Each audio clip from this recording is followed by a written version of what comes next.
Ladies and gentlemen, tonight we begin with a half-naked biped staring into the yellow eyes of something with much sharper teeth. So before you get comfortable, take a moment to like the video and subscribe, but only if you genuinely enjoy what I do here. And let me know in the comments where you're tuning in from and what time it is for you.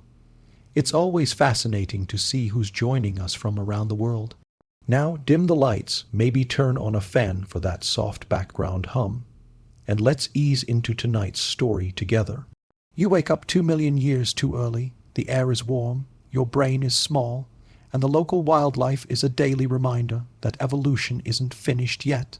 You're standing in the African savanna, naked, nervous, and roughly as edible as a rotisserie chicken without the seasoning.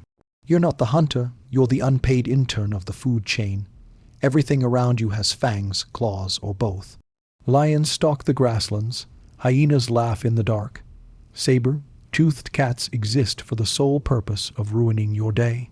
Your best defense is running, which would work great if you weren't built like a refrigerator on legs. You huddle with your tiny tribe, about a dozen equally anxious proto-humans who all look like they just remembered.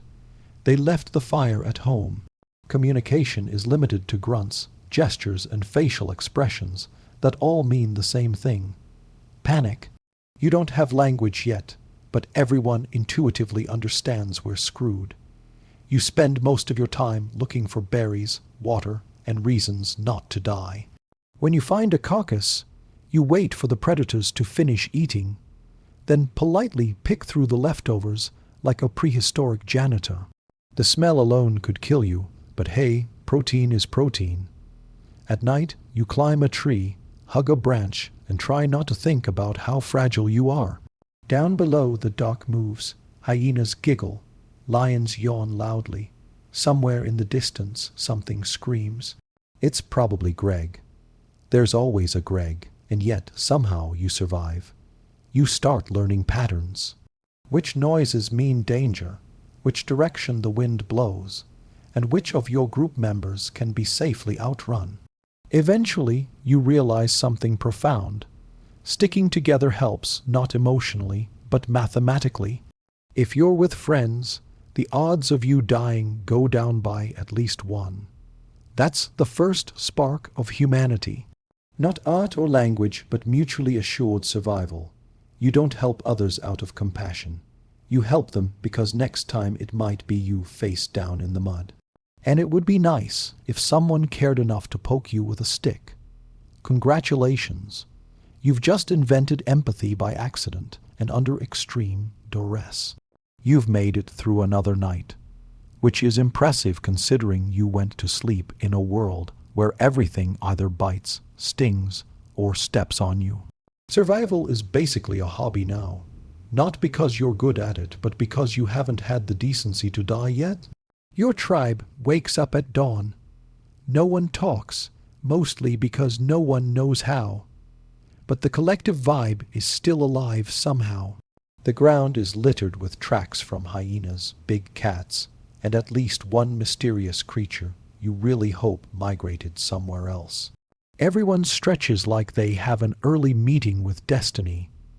And then you all go scavenging for breakfast, or what's left of someone else's breakfast. Food is hard to come by. Sometimes you get lucky and find berries. Sometimes you find the half-chewed leg of something that used to run faster than you. Either way, you pretend it's delicious and try not to think about the texture. And yet, something strange is happening. You're starting to notice patterns, not just in animals, but in each other. You remember the one who fell last week and got dragged off by a lion. You also remember that you didn't leave them behind this time. You and the group actually ran back, yelling and throwing rocks. It was chaotic, brave, and mostly stupid, but it worked. The lion left, probably out of sheer confusion. A few days later, that same injured group member is still alive. They can't walk well, but you're sharing food with them. You protect them at night. It's inconvenient and risky, but you do it anyway. Something inside you, somewhere between instinct and indigestion, says it's the right thing to do. That's when it hits you. survival might not be a solo sport. You're realizing that keeping someone else alive increases everyone's odds. When they heal, they can hunt. When they watch, you can sleep.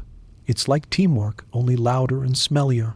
Soon, you'll be caring for the sick, feeding the wounded, and forming bonds deeper than hunger. It's not charity. It's evolution doing emotional blackmail. And just like that, saving others becomes humanity's most effective survival strategy. You didn't invent kindness. You just weaponized it. It starts, as most bad ideas do, with screaming. You're out scavenging with your group. Just another normal day in the Platoin neighborhood when a distant shriek cuts through the air. It's Greg again. It's always Greg. You turn and see him getting dragged into the grass by something large, striped, and uninterested in sharing. The rational part of your brain says, unfortunate, but that's life. The irrational part, the new weirdly sentimental human part says, we should probably go get him. So, for the first time in history, a group of small, anxious primates does the unthinkable. You run toward the predator. There's no plan, no strategy, no hero music. Just 10 panicking bipeds flinging rocks, screaming incoherently, and waving sticks that are far too short for the occasion. The tiger hesitates, confused by the sudden burst of stupidity.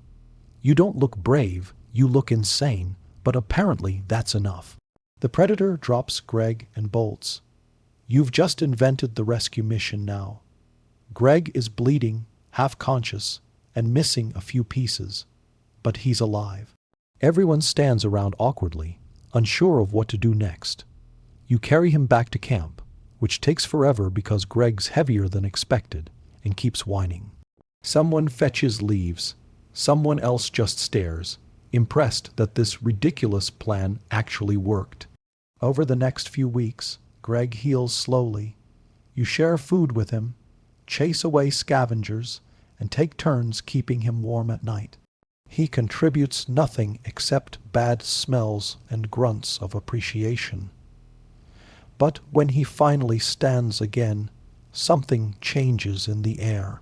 You all realize you've done something extraordinary. You cheated nature's rules. You weren't supposed to win that fight. You weren't supposed to save the wounded.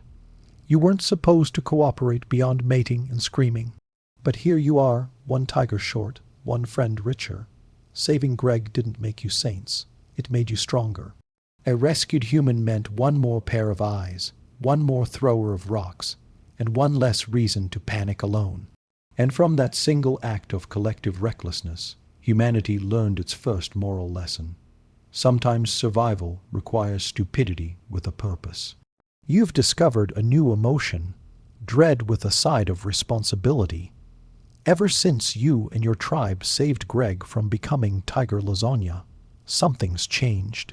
You don't just fear predators anymore. You fear losing each other, which is progress, but also exhausting.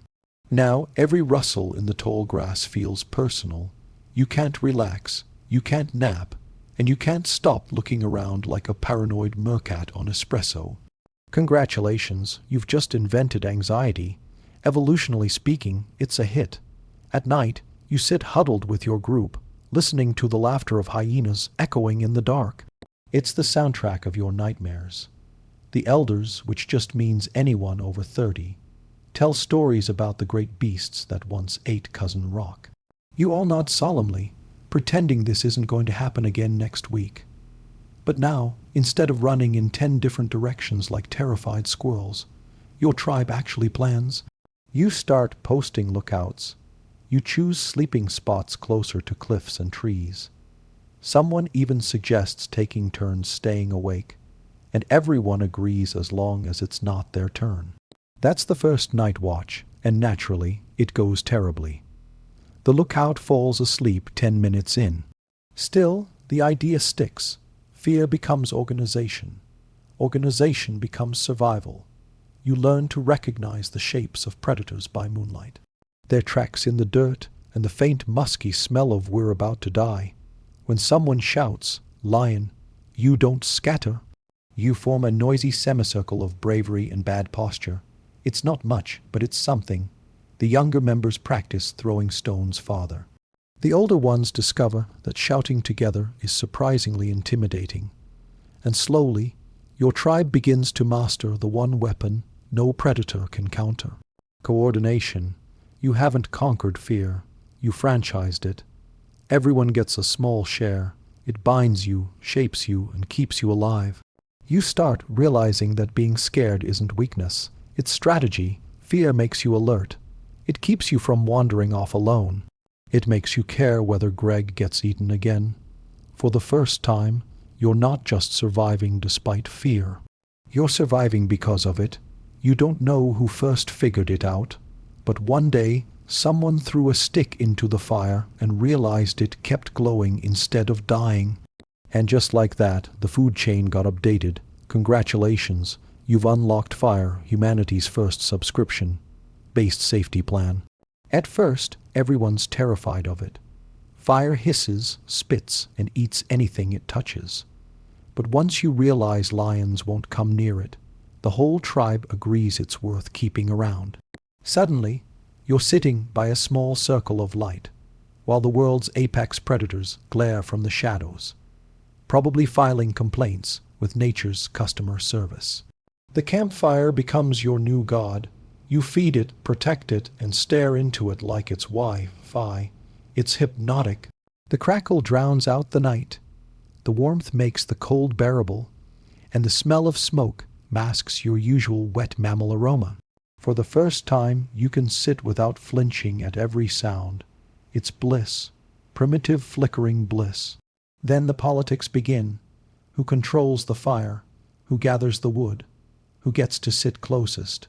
Within hours, humanity invents two things: comfort and conflict. Someone decides they're in charge of fire management, and everyone else immediately disagrees.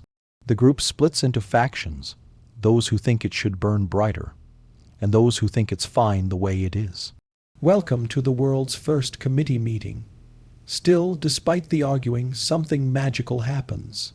You start talking, not in words yet, but in noises, gestures, and dramatic facial expressions. You tell stories about hunts, storms, and the time Greg nearly got eaten again. You don't know it, but you've just invented storytelling, the ancient art of exaggerating things that barely happened. Around the fire, you become something more than a group of nervous apes. You become a tribe. You share food, warmth, and gossip. You laugh, or whatever prehistoric laughing sounded like.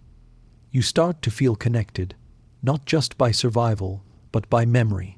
The fire keeps predators away, but more importantly, it keeps you together. And as you sit watching the sparks float into the night, you realize the truth. It's not the fire that changed everything. It's the talking that started because of it. You've got fire now. Warmth, light, and the illusion that the universe doesn't actively want you dead.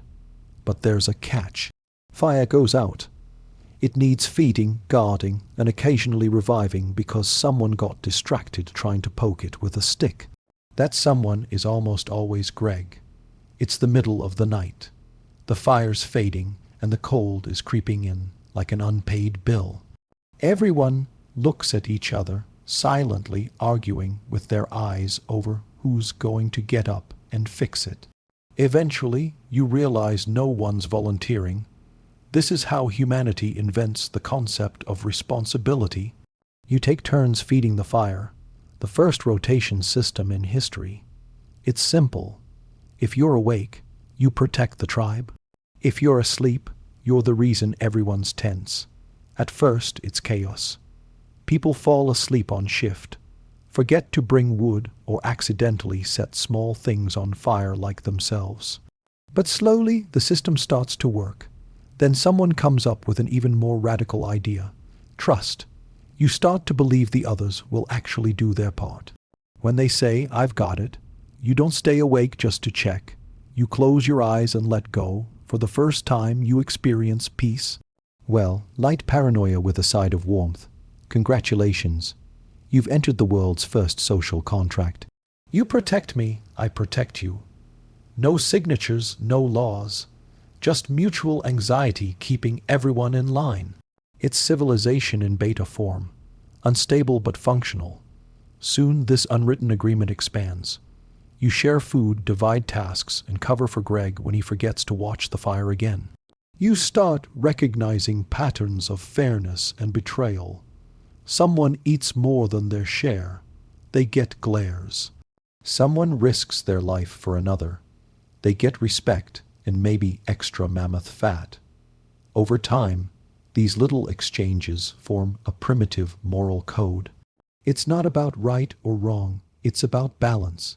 Do your part and the tribe survives. Don't, and you get quietly lost on the next hunting trip.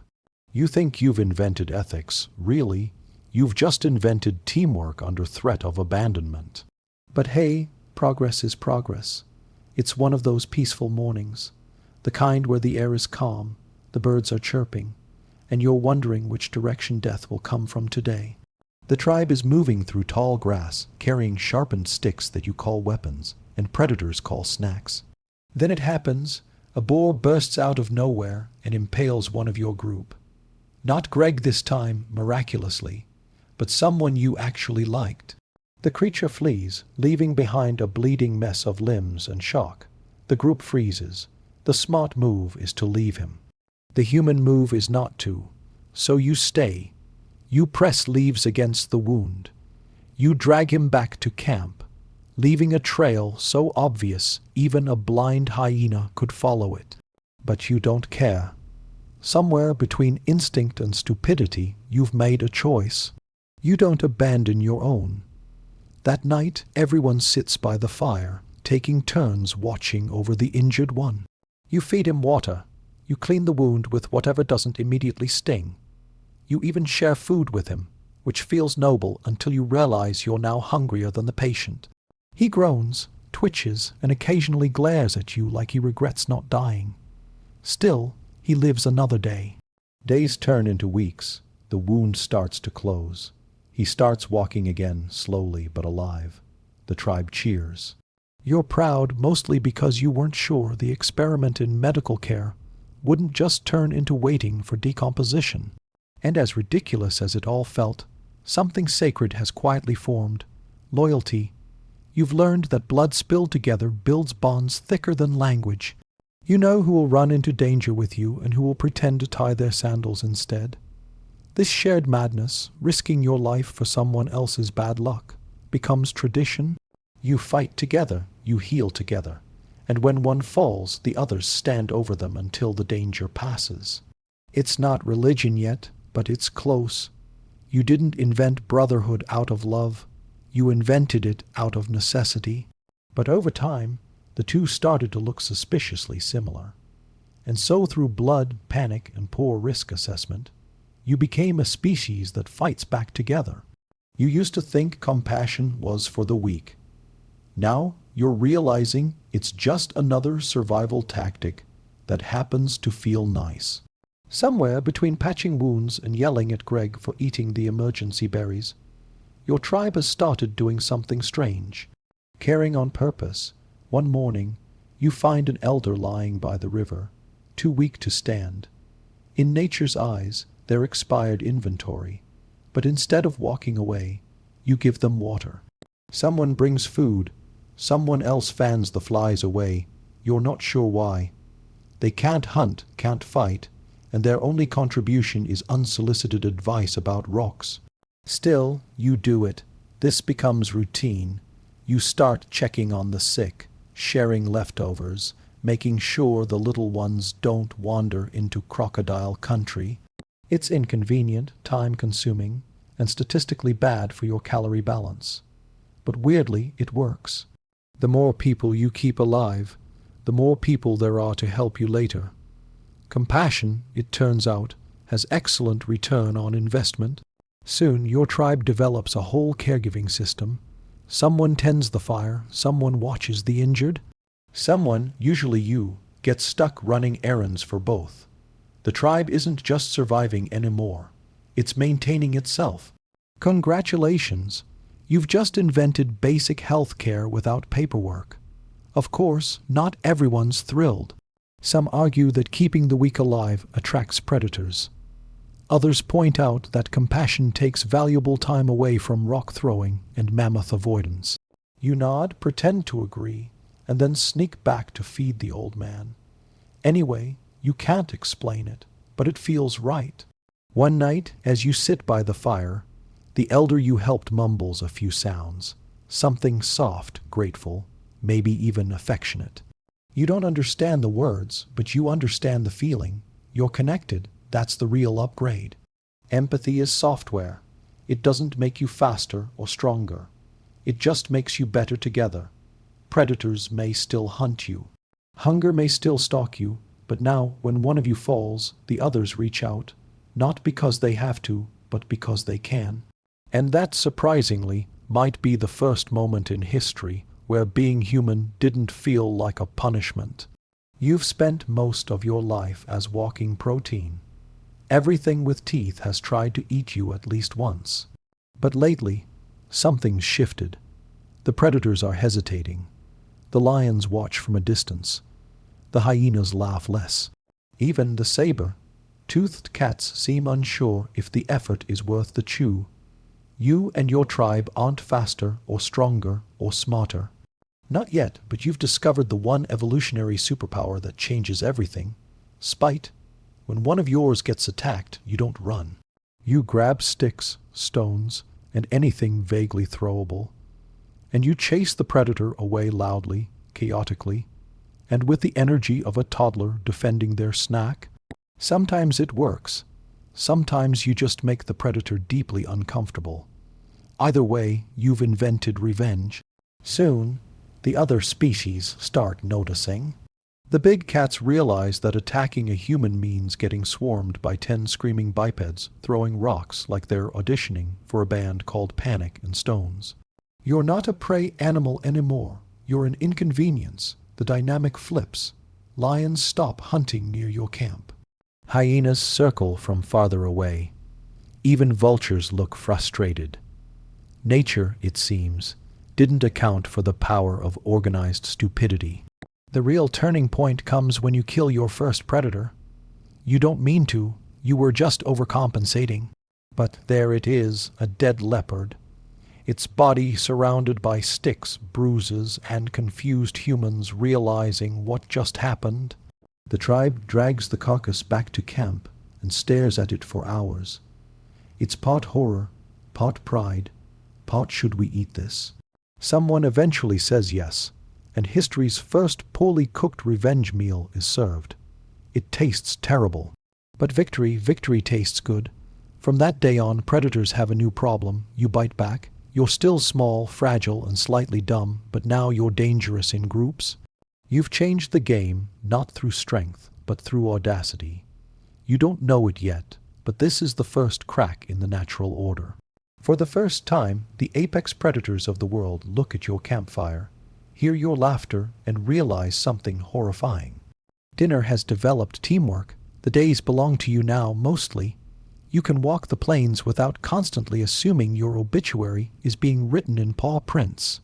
But the nights are still terrifying. Darkness is where nature hides its horror movie budget. The moment the sun dips, the temperature drops, and everything that didn't eat during the day comes looking for a midnight snack. That snack, as always, is you. So you adapt. Your tribe builds fires around the sleeping area, glowing circles of safety that keep the dark at a polite distance. The flames pop and crackle, throwing strange shadows on the rocks. The air smells of smoke, sweat, and nervous optimism. You've learned the hard way that the universe doesn't do refunds, so you keep your guard up. The tribe assigns watch duty. You take turns sitting by the fire, staring into the void, and trying not to imagine how close death is. It's peaceful for about 5 minutes. Then your brain starts composing every possible way things could go wrong. Welcome to the first documented case of night shift anxiety. You sit there clutching a half-burnt stick, listening to the rustling grass. Every sound is suspicious. A twig snaps, probably wind. Another sound, definitely not wind. You squint into the dark, heart pounding, trying to see what your instincts are already screaming about. Nothing happens. Hours pass. Your eyes burn. You've learned that vigilance feels exactly like insomnia. Sometimes you hear growls in the distance. Sometimes glowing eyes flash beyond the firelight, watching, calculating, but they don't come closer. You realize the fire isn't just light. It's a warning sign. It says, "This food bites back." Eventually, you're relieved by the next watcher, someone equally miserable and half asleep. You lie down, curling near the warmth, knowing someone else is now responsible for your continued existence. It's oddly comforting. You've built something resembling trust, or at least a shared sense of dread. And that's how humanity conquered the dark, not with courage, but with insomnia and teamwork. When the sun rises, you wake to bird song and ash. Alive again, you look at your tribe, tired, smelly, but still here, and realize something profound. Safety, it turns out, isn't the absence of danger. It's just taking turns worrying about it. You like to think you invented teamwork, but then you meet the Neanderthals. Stockier, stronger, and suspiciously better at surviving winter. They make you look like the off-brand version of humanity. They're the older cousins who went to trade school while you were still figuring out how to sit by the fire without burning your knees. At first, you think they're intimidating. Broad shoulders, big skulls, those deep-set eyes that say, "I could bench press you." But then you notice something unexpected. They care for each other genuinely. Not just the usual, "don't die because I need your help" type. Actual long-term emotional investment. It's unsettling. You find an injured one once limping along with a crude wooden crutch. His legs bent in a way legs shouldn't be. And yet he's alive. His tribe feeds him, shelters him, and makes sure he doesn't get left behind. You stare, wondering how a creature capable of crushing rocks with its forehead can also practice compassion. It's like watching a bear knit. As time goes on, you see more signs. Burials with flowers, carefully arranged stones, bodies covered in ochre pigment. Rituals, not instincts. These people don't just survive together, they remember together. You start to realize they've taken the idea of protecting your own and upgraded it into culture. You feel oddly inspired and slightly jealous. Your tribe tries to imitate them. Someone breaks an arm, and instead of shrugging, you all help carry them back. Someone dies, and you don't just walk away this time. You pile rocks over the body, clumsy but deliberate. You don't fully understand what you're doing, but it feels like respect. The Neanderthals show you something profound. Survival doesn't just mean breathing. It means being seen, remembered. You begin to care about what happens after someone's gone. Not because it helps you live, but because it helps you feel human. You'll never admit it, of course. When someone asks why you buried Greg with flowers, you just grunt. Seemed practical, but deep down you know the truth. You didn't do it for practicality. You did it because for the first time in history, the dead weren't just gone. They mattered. You've mastered compassion, cooperation, and late-night anxiety. You've buried your dead and fed your injured. Very wholesome stuff. But eventually you realize something. Being nice doesn't stop you from starving. And that's how you invent organized violence. It begins innocently enough. Your tribe spots a herd of something large, slow, and extremely edible. You all exchange meaningful grunts. One person picks up a sharp stick. Another sharpens it more because that's how innovation works. Within hours, you're all holding spears and pretending you know what to do with them. You surround the herd. Everyone moves in silence except Greg, who sneezes. The herd panics. One charges, one falls, and chaos erupts. You scream, run, throw, trip, and somehow stab something that bleeds in your direction. Miraculously, it dies before you do. The tribe celebrates. There's jumping, shouting, and a lot of accidental stabbing during high fives. You've killed your first meal as a team. It's messy, exhausting, and slightly traumatizing. but it works. From this day forward, together doesn't just mean let's not die. It means let's kill something bigger than us. Word spreads fast. Nearby tribes see your hunting success and either want to copy you or fight you for your mammoth steaks. Within a generation, cooperation evolves into coordination, and coordination evolves into warfare. You've gone from protecting each other to let's make sure they don't eat our food. Your ancestors would be so proud. Before long, you're inventing strategies, ambushes, decoys. The ancient art of let's shove this guy forward and see what happens. Everyone suddenly has opinions on leadership, and nobody listens to anyone else. Still, you win more often than you lose. That's progress, but here's the twist. The same skills that let you kill better also make you protect better. You defend your camp, your food, your people. Violence, once random, becomes collective, the dark twin of compassion. It's the first time in history empathy and aggression share the same tent. You don't realize it yet, but this mix, this dangerous cocktail of love and fury, is what will one day build cities, raise armies, and start empires. For now, though, you just know one thing. Teamwork gets results, especially when you're armed. By now, your tribe has developed a reputation. Brave, loyal, and just smart enough to survive another day. You save your wounded, protect your weak, and share your food. It's all very touching, but every system eventually fails. And in your case, it fails hilariously. It starts when you decide to rescue someone you shouldn't. Maybe it's a stranger. Maybe it's Greg again. It's probably Greg. He's injured, loud, and bleeding enough to make you a walking neon sign for predators. You drag him back anyway because you've decided kindness is your brand now. That night, the scent of blood attracts something big, something with claws. The fire flickers as you hear it circle. Patient, quiet, and very interested in Greg's leg, your tribe panics. Half grab weapons, half grab each other. For 30 seconds, civilization teeters on the edge of extinction again. Eventually, you scare it off, but not before realizing a painful truth. Compassion has side effects. Saving the weak makes the group slower. Feeding the sick drains your supplies. Sometimes you risk everyone for one person who contributes nothing but new reasons to stay awake at night. You start arguing. The group splits into two factions, Team Empathy and Team Efficiency. One side insists every life is sacred. The other side quietly sharpens rocks. Meetings get tense. Someone suggests ethical abandonment, which sounds sophisticated until you realize it means we leave Greg next time. You don't, of course. You keep helping, but you do it more carefully. You cover the wounded in leaves to hide the smell. You rotate guards. You invent the first rule of survival ethics.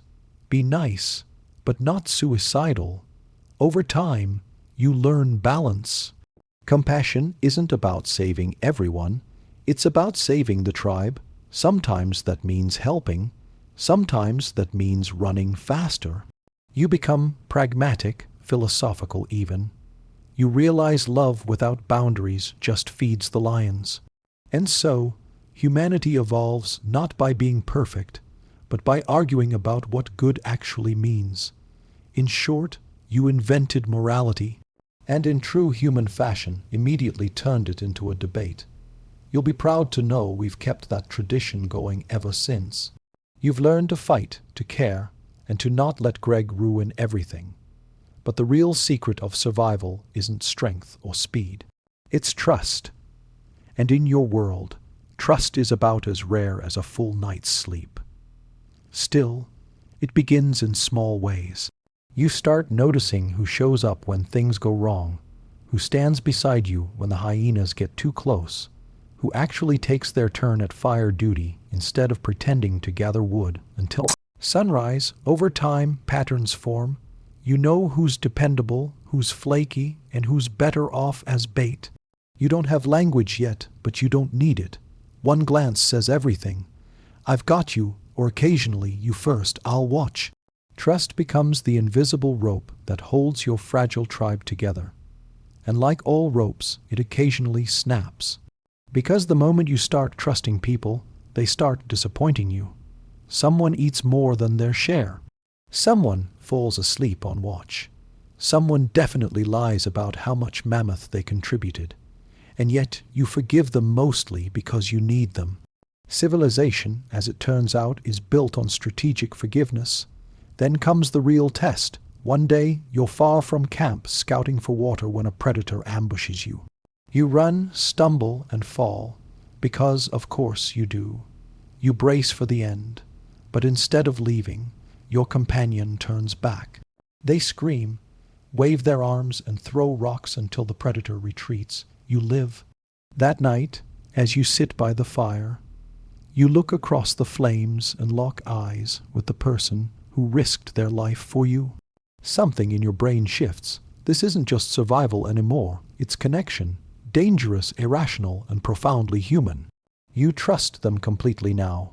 You'd share food with them, watch their back, maybe even forgive them if they stole your favorite stick.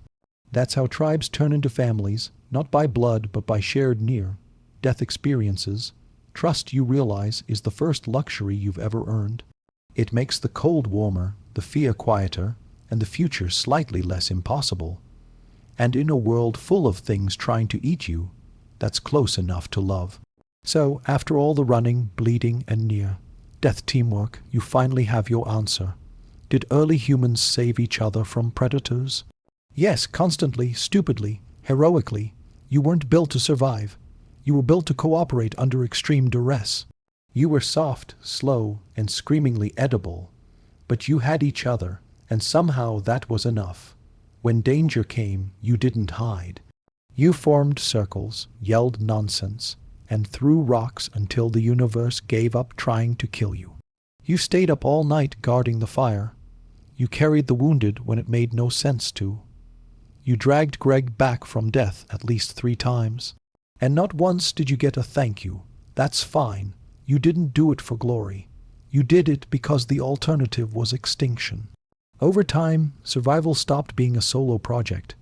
You stopped living with fear and started living for each other. Compassion became strategy. Empathy became armor. You realized that the only thing scarier than a hungry lion was being alone. That's the real evolutionary miracle, not tools or fire or language. It's the decision to reach out when everything else in nature told you to run. You didn't become human by inventing weapons. You became human by inventing rescue. Even now, thousands of years later, the instinct remains. You still form groups when you're scared. You still gather around glowing lights in the dark, though now they're screens instead of fires. You still talk, share stories, and comfort strangers who will never meet you. Different world, same wiring. And somewhere deep in your DNA, an ancient voice whispers, "Don't leave anyone behind." So yes, you did save each other. Not because you were noble, but because you were terrified. Because your fear was shared, and so was your courage. Because saving someone else was somehow the same as saving yourself. And that strange, stubborn instinct to stand between danger and another fragile human is why you're here breathing, watching, listening instead of just another set of bones on the savannah. Turns out survival was never about strength. It was about sticking together and screaming louder than the lions. It began not in the green forests of Germany, but under the scorching sun of the Holy Land. The year was 1190, and the German crusaders were dying by the dozens outside the city of Etretat. The Third Crusade had dragged on into a miserable stalemate. Heat, disease, and exhaustion had done what the Sarus blades could not. Amid this misery, a group of German pilgrims decided that if heaven wouldn't send help, they would build it themselves. They pitched a tent of white cloth, not for prayer but for mercy, and began tending to the sick and wounded. That humble hospital tent would become the foundation of one of the most feared orders in medieval Europe, the Teutonic Knights. At first, they were not warriors at all. Their mission was compassion, not conquest. They called themselves Fraters du Hospitalis Sanct Marior Teutonicorum, the brothers of the German hospital of St. Mary in Jerusalem. A mouthful, yes, but fitting for men who tried to heal others in the middle of a holy war. Still, like all things in the medieval world, charity soon met ambition. Within a decade, they began to shift from nurses to knights, trading their bandages for swords and their tents for fortresses. The transformation was blessed by power.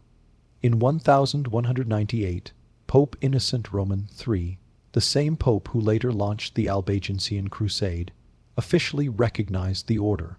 They now stood on equal footing with the Templars and Hospitallers. Their white cloaks, marked by a black cross, became symbols of purity and dread.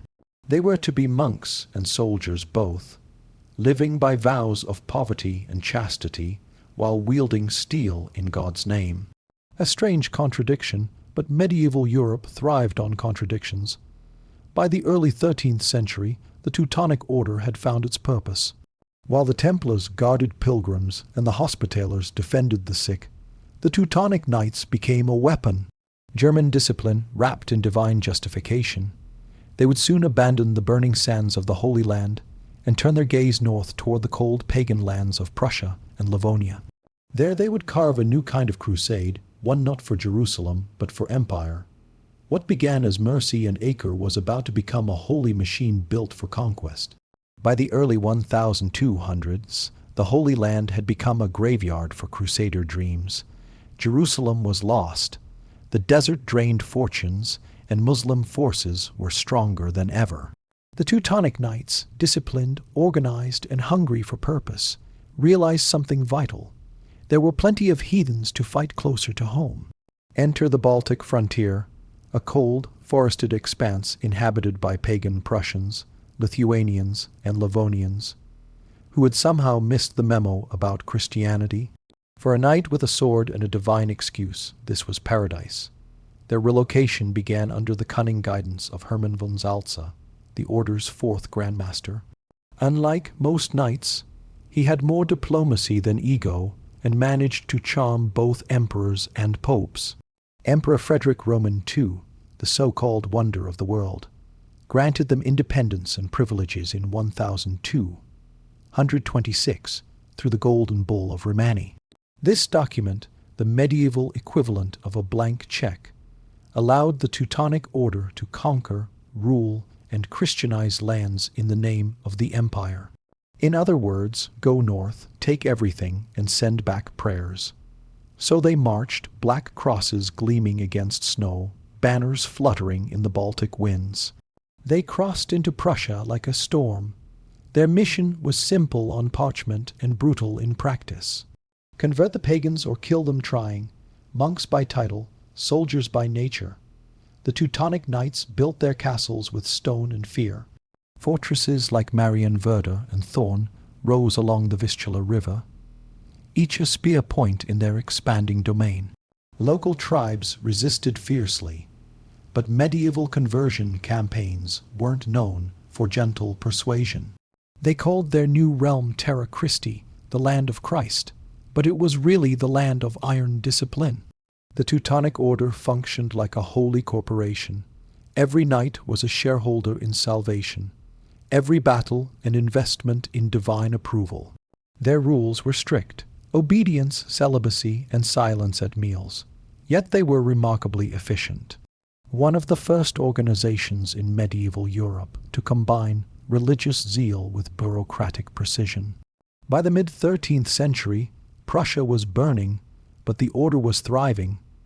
Villages became towns, fortresses became capitals, and the cross rose over conquered temples.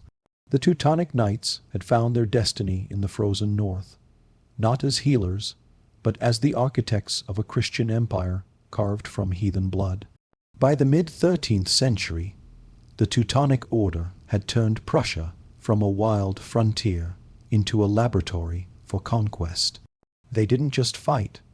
They built, planned, and ruled with German precision. What had once been pagan forest land was now a patchwork of castles, towns, and farmlands, all operating under the iron logic of the order. The Prussians, who resisted conversion, found themselves crucified by taxation instead of the sword. In the name of the Virgin Mary, the Teutonic Knights had created something new, a military theocracy, half monastery, half war machine. At the heart of this crusader estate stood the fortress of Marienburg, an enormous brick citadel on the Nogat River. It wasn't merely a castle, it was a statement. Towering walls, red towers, and Gothic halls all declared the same thing. God rules here, but we manage the details. Inside, the Grandmaster ruled like a prince, surrounded by clerks, knights, and priests, all sworn to poverty, yet living in astonishing discipline and order. The daily rhythm was prayer, planning, and patrol. If you weren't sharpening a sword, you were maintaining the ledger of souls. The Prussian crusade was more than a war. It was a system. Each conquered area was divided into Comter, administrative districts ruled by commanders who reported directly to the Grand Master. Churches sprouted beside fortresses, monasteries beside watchtowers. Trade followed soon after. Amber, timber, grain, and furs began flowing through Teutonic ports like Danzig and Koiberg. The order had transformed warfare into a form of statecraft. Their soldiers prayed like monks, fought like mercenaries, and governed like accountants. Yet beneath this organized piety simmered arrogance. The Teutonic Knights saw themselves as chosen instruments of divine justice, Germans civilizing the unwashed pagan masses. To locals, they were conquerors in cloaks, not saviors. The old Prussian tribes, the Sambians, Natangians, and Bartians were wiped out, absorbed or enslaved. But to the Knights it was holy arithmetic, one less heathen, one more Christian. By the 1300s their power was unmatched in the Baltic. They had outlived the Templars, eclipsed the Hospitallers, and turned a failed crusade into a functioning empire. From Acre's sands to Prussia's snow, the Teutonic Order had reinvented itself, a brotherhood of monks who ruled not from prayer books, but from the fortress walls of Marienburg. While Western Europe was busy with Shallic tournaments and cathedral building, the Teutonic Knights waged a quieter, colder crusade. The Baltic frontier was their Jerusalem now, and every river, hill, and forest became a battlefield for the souls of pagans. Lithuania, Livonia, and Samogitia were not just names on a map. They were spiritual targets. To the Knights, this was God's unfinished business. To the locals, it was colonization with a halo. From their fortress network, the Order launched wave after wave of campaigns into pagan lands. The Knights rode under banners stitched with black crosses, carrying relics and iron discipline in equal measure. Their war cries mixed with hymns, and before each battle they knelt in the snow to pray, not for mercy, but for victory. When they rose, the sword of Christ became the sword of conquest. Villages that resisted baptism were burned. Those that accepted it soon learned that conversion didn't stop the taxes. This was not a crusade for faith alone. It was for territory, trade routes, and power. The Lithuanians, however, were no easy prey. They fought back with guerrilla cunning, ambushing, retreating, and striking again.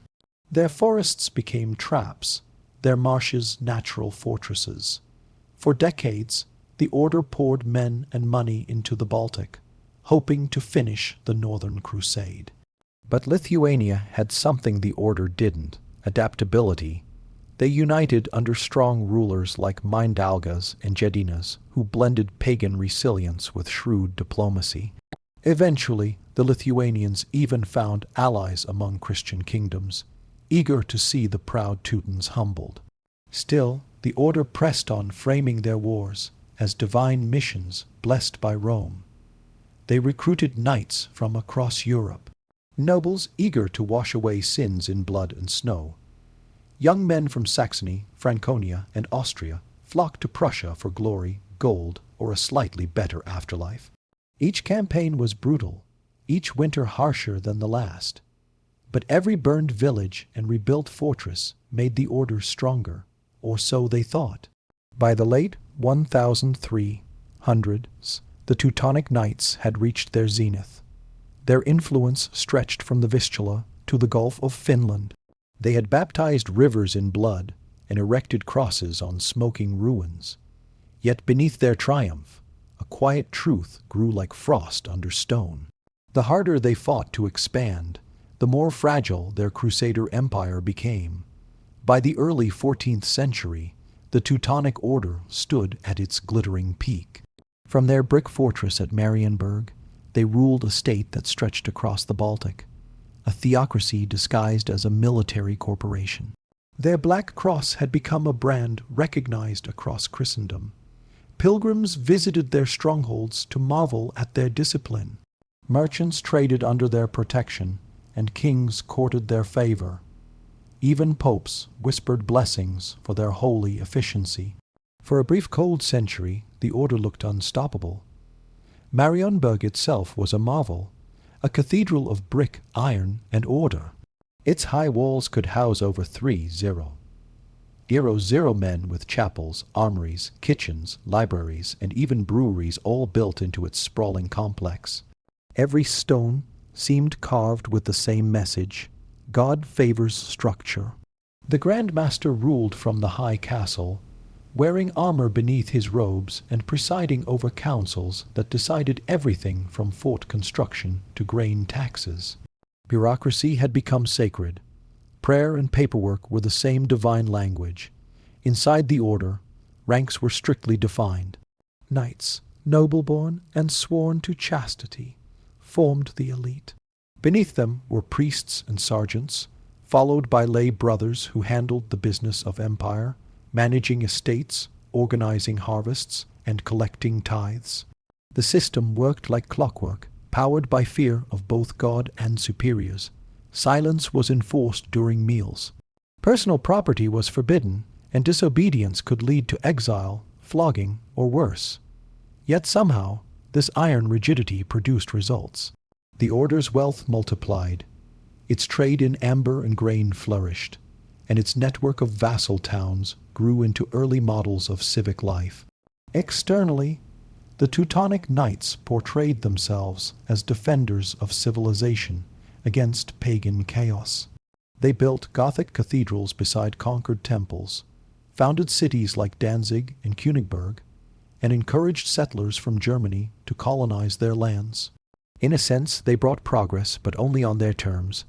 Local Prussians and Bolts became second-class subjects in their own homeland, often reduced to serfdom under Christian landlords. Still, within the medieval world's logic, the order's achievements were dazzling. They had tamed a wilderness, built a state, and married faith with precision. Yet, like all golden ages, this one gleamed brightest just before it cracked. The Teutonic Knights had mastered conquest and governance, but not humility. Pride, as Scripture warns, always precedes the fall, and theirs was coming on horseback, wearing Polish armor. The summer of 1410 would change everything. On July 15th, near a small village in Poland called Grunwald, or Tannenberg as the Germans knew it, the Teutonic Order met its destiny. For decades, the knights had bullied their neighbors, taxed their subjects, and waged endless crusades under the banner of holy duty. But now the prey had teeth. A new alliance had formed between Poland's King Władysław Jagała and his cousin Vytautas, Grand Duke of Lithuania. A Christian alliance, ironically forged to crush the so-called soldiers of Christ. The order marched into battle with confidence bordering on delusion. They fielded one of the finest armies in Europe, disciplined knights in shining armor, banners fluttering with black crosses, and the Grand Master Ulrich Woningen himself leading from the front. Their enemy, however, wasn't the scattered pagans of old, but a united modern army combining Polish cavalry, Lithuanian light horsemen, and Tatar auxiliaries. The battlefield was soaked not just with blood, but with irony, Christian against Christian. With only pride deciding who wore the halo, the battle began under a hot sun. The Lithuanians launched the first assault, skirmishing and feigning retreat, a classic tactic that drew the Teutons into overextending. Believing victory was certain, the knights charged, heavy armor gleaming, into what they thought was a fleeing enemy. Instead, they found themselves surrounded. The Polish banners surged forward, cutting off their escape, and chaos spread among the ranks. The Grandmaster fell in battle, his white cloak trampled into the mud, a symbol of divine arrogance meeting human reality. By evening, the once invincible order was shattered. Thousands of knights lay dead, their banners burned or captured. The survivors fled to Marienburg, where they braced for annihilation. Yet miraculously, their fortress held. The Polish-Lithuanian siege failed to break the walls, and the order survived, but only as a ghost of its former self. Grunwald marked the turning point. Their aura of invincibility was gone. Europe now saw them not as holy warriors, but as arrogant relics of a bygone age.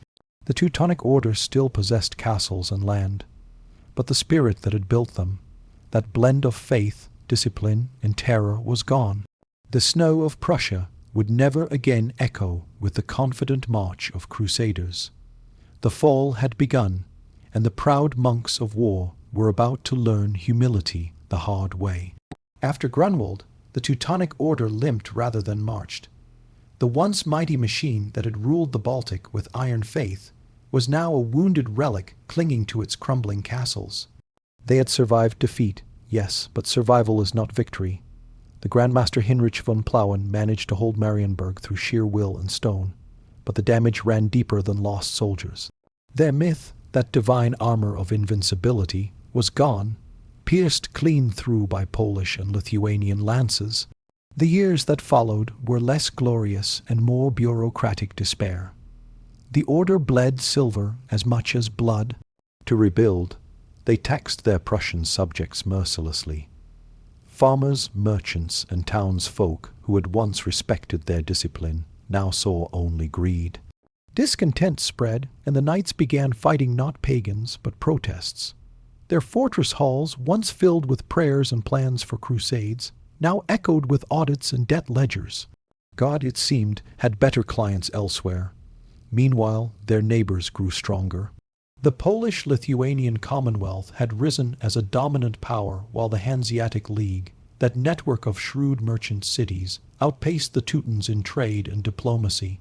The order, proud and stubborn, refused to adapt. They still dreamed in the language of crusades, while Europe spoke in the dialect of profit and politics. The 15th century brought more humiliation. In 1454, their own subjects, Prussian towns and nobles, revolted in what became the 13 Years' War. They invited Poland to intervene, and the result was catastrophic. By 1466, the Second Peace of Thorn reduced the Teutonic state to a vassal of the Polish crown. The Grandmaster was now forced to kneel before the Polish king and swear fealty, a sight that would have made their founders turn in their graves. The once independent Crusader empire had been reduced to a glorified border administration. Even their own recruits dwindled. Fewer nobles wanted to join a bankrupt order that fought no holy wars. The fortress of Marienburg was sold. Yes, sold to pay debts, and the headquarters moved to Koigberg. The white cloaks faded to gray, and the black crosses hung heavier than ever. The knights had conquered the Baltic in God's name. But in the end, they lost it to the oldest adversaries of all, pride, time, and paperwork. By the early 16th century, the Teutonic Order was little more than a ghost in armor. The Crusades were long over. The Reformation was shaking the foundations of Europe, and the knights, now stuck in their cold, echoing halls, were men out of time. Yet in 1511, a new Grandmaster rose who seemed determined to change that. Albert of Brandenburg-Ansbach, a young nobleman with more ambition than faith. He was not the kind of man to rot quietly behind the ramparts. Albert wanted to revive the order, or at least save what could still be salvaged. But the timing couldn't have been worse. The Protestant Reformation had just burst across Germany like wildfire. Martin Luther was tearing down the old world with sermons instead of swords, and suddenly vows of chastity and obedience didn't seem quite so fashionable. The idea of a monastic military order, ruling land in God's name, felt as outdated as bloodletting and astrology. Albert, to his credit, saw the writing on the fortress wall. He began negotiations with Poland, but pride and politics twisted the talks into knots. The Polish King Sigismund I demanded obedience, the same humiliating vassalage that had already broken Albert's predecessors. So the young Grandmaster did something no one expected. He betrayed the very foundation of the order. In 1525, under the advice of Martin Luther himself, Albert publicly renounced his monastic vows, embraced Lutheranism, and transformed the Teutonic lands of Prussia into a duchy, a secular state. Under Polish suzerainty, the Teutonic knights were no longer monks of war. They were now landlords. On April 10, 1525, in Kov's Market Square, Albert knelt before King Sigismund and performed the infamous Prussian homage.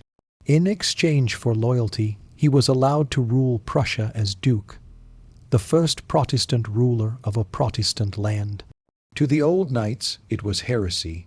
To the modern world, it was pragmatism. The Black Cross had finally become a political emblem rather than a divine one. And so, after more than 3 centuries, the Teutonic Orde's Crusader state officially ended. What began as a hospital in the desert and grew into an empire of swords had dissolved into a duchy of paperwork and politics. Albert had saved the name Prussia, but buried the order that built it. When the dust settled after 1525, the Teutonic Order was finished as a sovereign power. Yet, like all good medieval legends, it refused to die quietly. The knights who did not follow Albert into Protestantism regrouped within the Holy Roman Empire, where they became more symbolic than sovereign, keepers of memory rather than makers of history. Their fortresses were gone, their armies disbanded, but their legend, the White Mantle, the Black Cross, the image of holy order through discipline, lived on long after their swords rusted. The order's remnants found a second life as a Catholic charitable institution, focusing once again on hospitals, education, and faith. Ironically, they ended where they began, not as conquerors, but as caretakers. Based in Vienna, the Reformed Teutonic Order survived through the centuries, a faint echo of its crusading past. Their grandmasters were now aristocrats, priests, and administrators, wielding pens instead of lances. The cross still hung on their cloaks, but it no longer cast a shadow across pagan forests, only across dusty archives and quiet chapels. Meanwhile, their secular legacy lived on in darker ways. The Duchy of Prussia that Albert created became a seed that would eventually grow into the Kingdom of Prussia, and from there into the German Empire itself. The Teutonic spirit, disciplined, militarized, and convinced of divine destiny, found new forms in Prussian kings and generals centuries later. The Black Cross, once stitched on Crusader banners, would reappear on Prussian medals and even on the Iron Cross of later German armies. A haunting reminder that ideas once forged are hard to bury. To historians, the Teutonic Order remains a paradox. Devout monks who built fortresses, holy men who ruled like emperors, and idealists who turned faith into an industry. They were the embodiment of medieval contradictions, both civilizers and destroyers, scholars and soldiers, confessors and conquerors. In their rise, one sees the genius of organization. In their fall, the folly of hubris. Even now, their castles still stand, red brick against gray skies, relics of a world where prayers were written in Latin and enforced with steel. The Teutonic Order may have vanished as a state, but its shadow lingers over every stone of the Baltic, a ghostly reminder that faith and power, once entangled, rarely part without blood. In the medieval world, wealth wasn't hidden behind castle walls. It strutted proudly down the great halls, shimmering in candle light. Every robe, jewel, and goblet was a declaration, a wordless proclamation that said, "I am not like you." For nobles, luxury was never mere indulgence. It was politics made visible, a living performance of hierarchy and divine favor. God might have placed them above the peasants, but it was silk, silver, and ceremony that kept them there. When a noble entered court, he did not simply arrive, he appeared. His clothes spoke before he did. A tunic embroidered with gold thread could cost the same as a farmer's yearly harvest. Cloaks lined with ermine or sable whispered of power even before a word was spoken. For ladies, the layers of bride and velvet weren't just decorative. They were armor in the war of status. Their gowns could weigh over 10 lb, glimmering with imported dyes like Tyrian purple or Venetian crimson, shades forbidden to commoners by sumptuary laws. The color of one's sleeve, quite literally, separated the born to rule from the born to serve. But fashion was only one act in the performance. Every item in a noble's home was a prop in the theater of prestige. Silver platters reflected candle light like halos. Chalices sparkled with gemstones, and walls were hung with tapestries so thick they muffled the cold. Even the furniture was designed to remind guests of rank. Raised seats for nobles, benches for everyone else. A noble's hall was less a living space, and more a stage where power was rehearsed daily. And then there was scent, an invisible luxury. While peasants smelled of fields and smoke, nobles doused themselves in imported perfumes from the East. Their gloves were soaked in amberry or rose oil. Their rooms burned with incense so rare it was worth more than gold by weight. To smell expensive was to be expensive. To a peasant ploughing the fields, this level of opulence seemed almost divine, proof that nobles were chosen by heaven. But to the nobles themselves it was survival. Every thread and gemstone helped secure alliances, command respect, and maintain the illusion that they were born of a higher substance. In the medieval world, luxury wasn't vanity. It was strategy, the costume of power. To step into a medieval royal wardrobe was to step into another universe, one stitched together from gold, silk, and unspoken hierarchy. Every fold of fabric carried meaning. Kings and queens didn't just wear clothes. They wielded them like weapons. A monarch's wardrobe was as important as an army. Perhaps more so because it conquered hearts before swords ever clashed. Take the robes of coronation, for instance. These weren't simple garments, but sacred relics in motion. They shimmered with real gold thread, woven by Italian or Flemish craftsmen, whose work was worth more than their weight in coin. The linings were mink, squirrel, or man, creatures sacrificed so royalty could appear untouched by earthly filth. Each gem sewn into the fabric symbolized virtues they rarely practiced: justice, mercy, piety. When a king sat upon his throne, draped in that brilliance, no one saw the man, only the myth. Queens, meanwhile, turned fashion into diplomacy.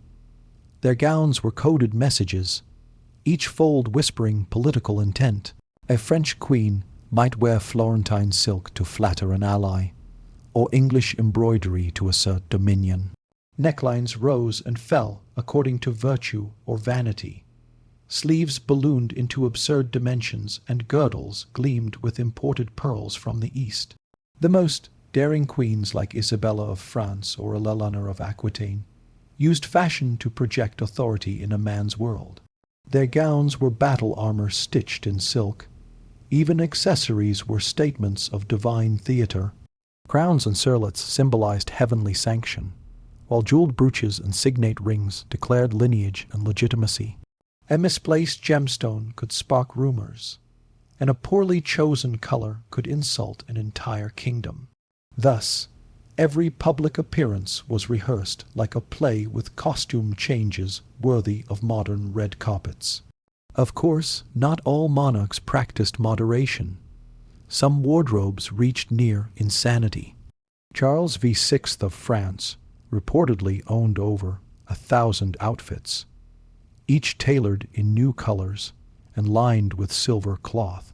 When Henry Roman VIII appeared in public, his sleeves alone could pay for a small cathedral. These weren't people dressing for comfort. They were draping themselves in symbolism, power, and calculated excess. In medieval courts, clothes didn't just make the man, they made the monarch.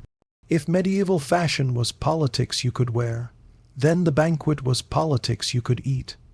Or more accurately, watch other people eat. A noble feast was never just about food. It was theater, diplomacy, and intimidation served on silver platters. Every dish, every goblet, every note of music existed to declare one message. You are in the presence of power. The whole itself was part of the spectacle. Long tables lined with embroidered cloths, massive chandeliers dripping with tallow candles, and servants scurrying like well-trained shadows, all carefully choreographed.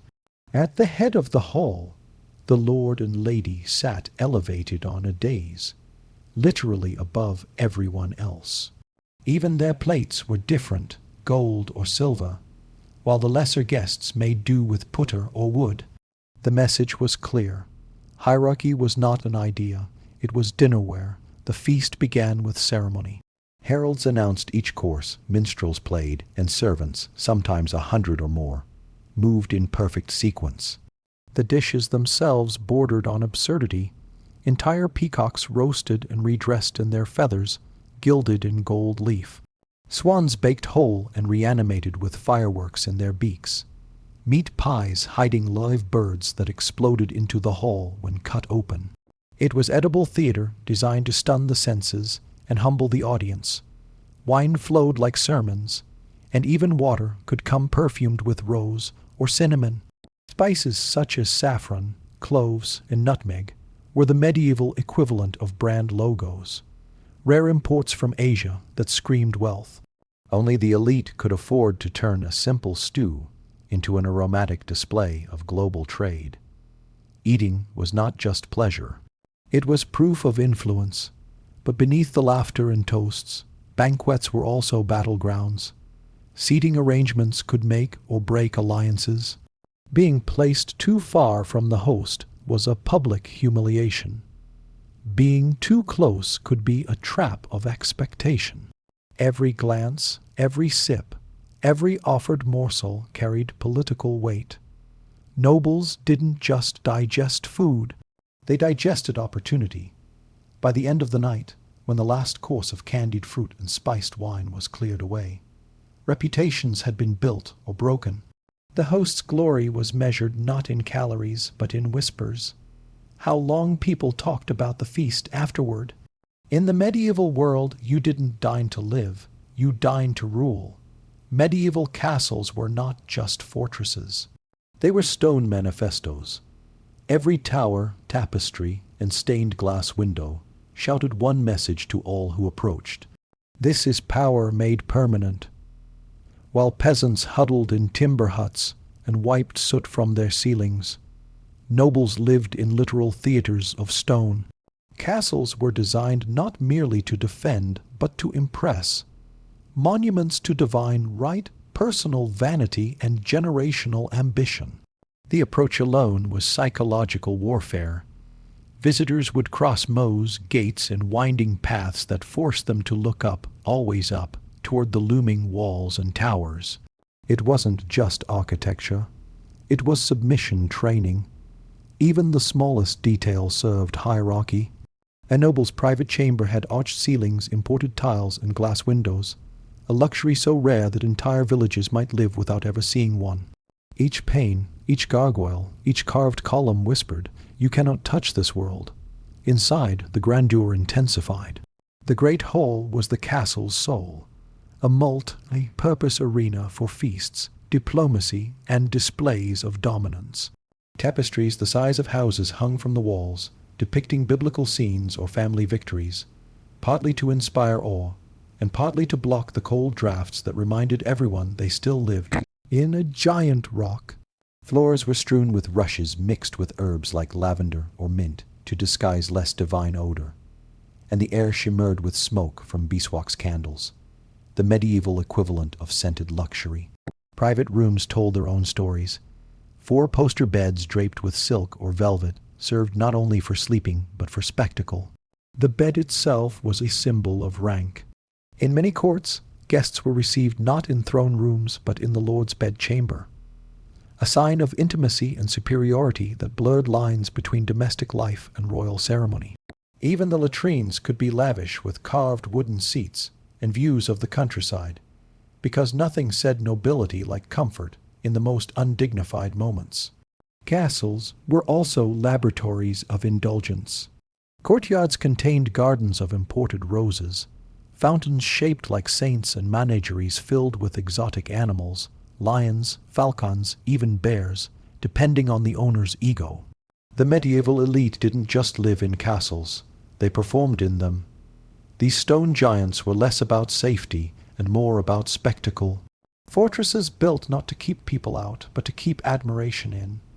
In the medieval imagination, light was divine, and the wealthy made sure they sparkled accordingly.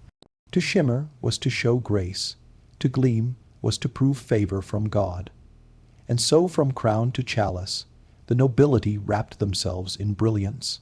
Jewels, gold, and enamel weren't accessories. They were theology made tangible. Every shimmer on a noble's hand, every gleam from a goblet, was a statement that heaven itself approved of their bank account. Gold was the ruling metal of the age. It wasn't just currency. It was symbolism. It adorned belts, clasps, shoes, prayer books, and even horse harnesses. Some lords commissioned entire dining sets of solid gold, not because food tasted better, but because envy did. Their tables became reflections of celestial glory, literally, since gold reflected candle light in radiant warmth. To dine in such a glow was to feel touched by holiness. For those seated lower down, it was blinding in more ways than one. Then came the jewels, the true peacock feathers of nobility, rubies for courage, emeralds for fertility, sapphires for heaven's favor. The symbolism was as heavy as the crown that bore them. A queen's necklace might double as a political statement, each gem a gift from a conquered ally or an indebted rival. Even rosaries and crucifixes dripped with gems, because in medieval logic, devotion looked best in diamonds. The line between piety and pride blurred until no one could tell the difference. Not to be outdone, churches became showrooms of noble generosity. Gilded chalices, gem-studded reliquaries, and monstrances that could blind a pilgrim at sunrise. These weren't humble offerings. They were public declarations that the donor was both rich and righteous. A single jeweled altar could represent the entire tax income of a town. But to the donor, it was an investment in divine PR. The more gold on the altar, the better the odds of a favorable afterlife. And let's not forget personal accessories. Brooches shaped like saints, girdles of gold links, rings engraved with Latin mottos. These objects weren't just beautiful, they were armor for the ego. In the medieval mind, God's light shone brightest on polished surfaces, preferably ones that could be appraised by a jeweler. To glitter was to exist, and to exist magnificently was to be saved. If medieval nobility had a universal language, it wasn't Latin. It was food. Every bite, every aroma, every golden goblet lifted in toast carried a message of rank, wealth, and sophistication. To dine like a noble wasn't merely to eat. It was to perform your social identity in front of an audience of peers, servants, and spies.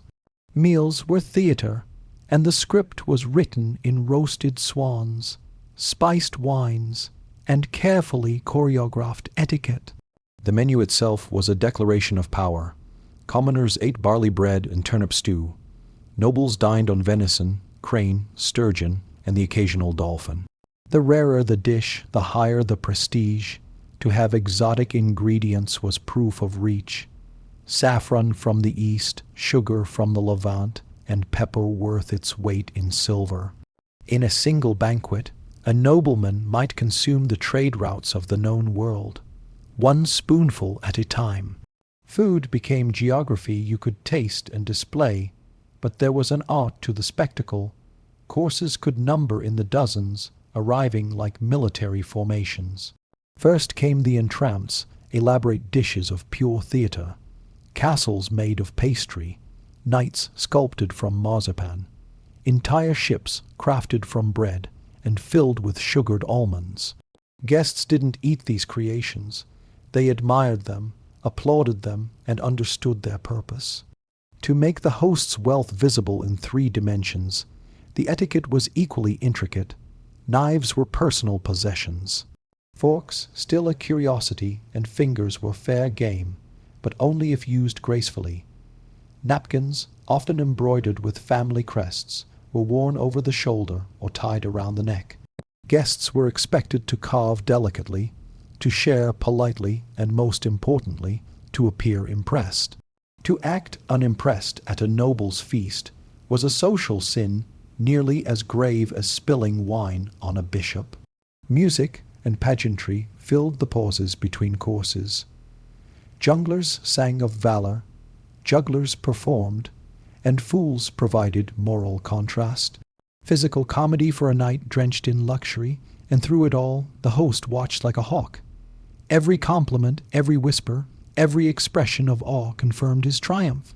To feast was to dominate politely. The food was temporary, but the impression was eternal. Long after the meat cooled and the goblets emptied, the story of the feast and the man who threw it lingered like spice on the medieval tongue. Among all the extravagant pursuits of the medieval elite, none captured the essence of noble luxury quite like the hunt. It wasn't about survival. Nobles didn't hunt because they needed food. They hunted because they needed to be seen hunting.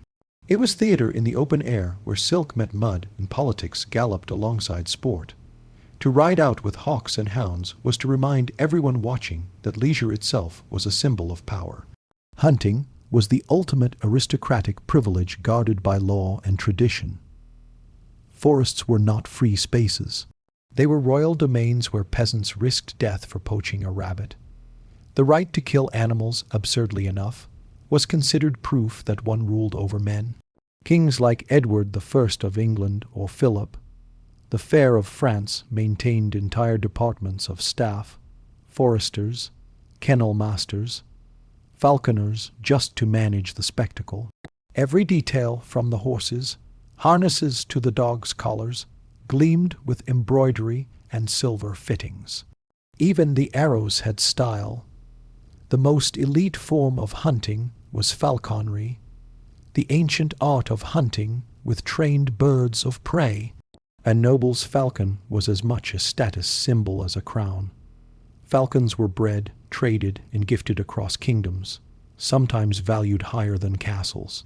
The G-falcon, pure white and deadly, was the Ferrari of birds, reserved for kings and emperors.